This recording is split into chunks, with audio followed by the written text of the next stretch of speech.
दोस्तों, एक सुबह आप उठते हैं, हमेशा की तरह मोबाइल उठाते हैं, बैंक ऐप खोलते हैं और अपना बैलेंस देखते हैं। लेकिन आज स्क्रीन पर जो लिखा है उसे देखकर आपके होश उड़ जाते हैं। बैलेंस ₹0। आप सोचते हैं शायद ऐप में कोई प्रॉब्लम है, दोबारा चेक करते हैं, फिर एटीएम जाते हैं, लेकिन एटीएम से कैश नहीं निकलता। आप दुकान पर जाकर ₹500 की चीज खरीदने के लिए यूपीआई करते हैं, पेमेंट फेल्ड। आपके पास पैसा था, कल तक था, लेकिन आज आप उसे इस्तेमाल नहीं कर पा रहे। अब सोचिए, अगर सिर्फ आपके साथ नहीं बल्कि भारत के करोड़ों लोगों के साथ ऐसा हो जाए तो क्या होगा? अगर कल सुबह भारत की बैंकिंग और डिजिटल पेमेंट सिस्टम अचानक बंद हो जाए तो क्या सिर्फ यूपीआई बंद होगा, या इसके साथ पेट्रोल पंप, दुकानदार, कंपनीज, सैलरी, ट्रांसपोर्ट और पूरी इकोनॉमी पर असर पड़ेगा? आज हम इसी काल्पनिक स्थिति को एक कहानी की तरह समझेंगे।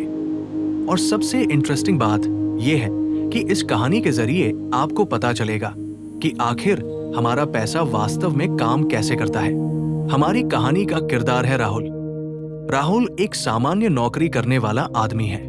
उसकी सैलरी हर महीने उसके बैंक अकाउंट में आती है। घर का किराया, बिजली का बिल, ईएमआई और ग्रोसरी, लगभग हर पेमेंट वो यूपीआई या बैंक से करता है।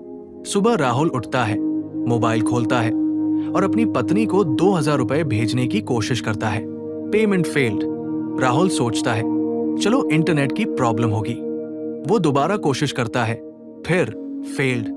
अब वो बैंक ऐप खोलता है, लेकिन ऐप खुलता ही नहीं। राहुल ज्यादा परेशान नहीं होता। उसे लगता है थोड़ी देर में ठीक हो जाएगा। वो घर से निकलता है और रास्ते में एक दुकान पर रुकता है।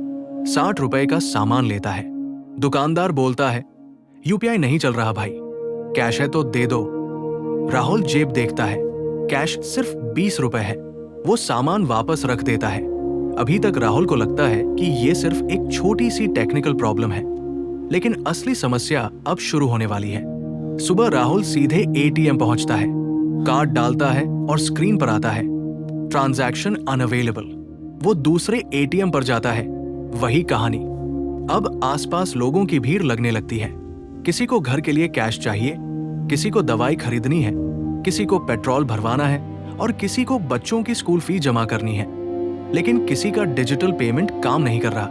और यहाँ एक बहुत जरूरी बात समझिए, आज की इकोनॉमी में बैंक अकाउंट में दिखने वाला पैसा सिर्फ एक नंबर नहीं है। उसी पैसे के जरिए हम दूसरे लोगों को पेमेंट करते हैं। दुकानदार अपने सप्लायर को पेमेंट करता है, कंपनी अपने एम्प्लॉइज को सैलरी देती है और बिजनेस अपने खर्चे चलाता है।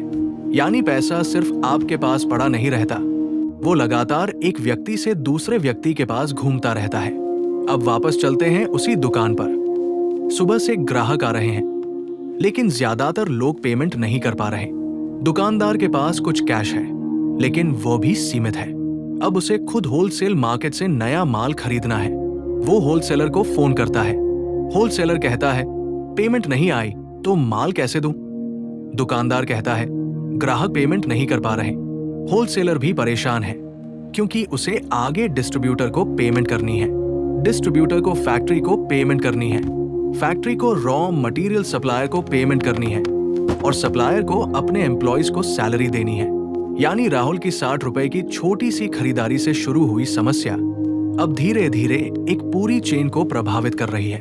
अब एक बड़ा सवाल है, अगर किसी के बैंक अकाउंट में 10 लाख रुपए पड़े हैं, लेकिन वो उन 10 लाख रुपए में से ₹1 भी किसी को दे नहीं सकता, तो क्या वो व्यक्ति उस समय सच में 10 लाख रुपए का इस्तेमाल कर सकता है?